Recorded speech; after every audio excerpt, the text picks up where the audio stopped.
अस्थि विसर्जन झालेलं नव्हतं. निवडणूक नाही लागली तर जीव चाललेत काहीचे. काय जनाची नाही मनाची माणुसकीची काय सगळंच कुठं सोडलं का? सध्या अजितदादांचा हा व्हिडिओ प्रचंड व्हायरल होतोय.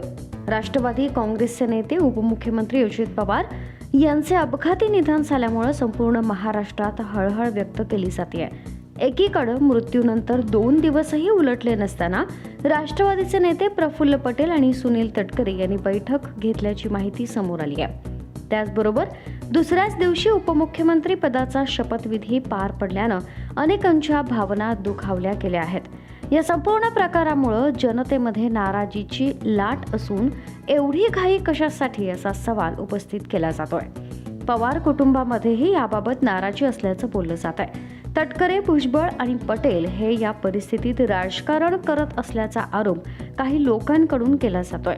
दरम्यान या प्रकरणावरून अजित पवार यांचा एक व्हिडिओ सध्या सोशल मीडियावर व्हायरल होतोय.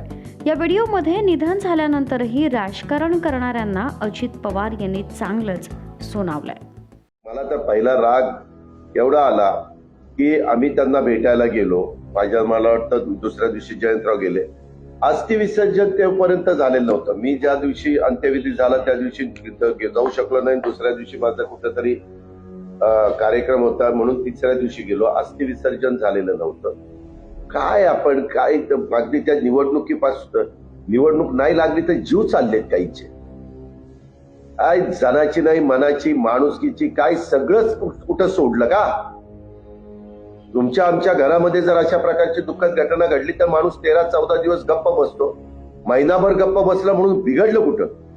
सारखं कोण कुठं काय करणार, कोण उमेदवार देणार, कोण काय करणार, कोण आत्ताच भावी खासदार म्हणून तिथं पोस्टर लावायला लागले. अरे कुठं गुडघ्याला बाळशिंग बांधून निघाला.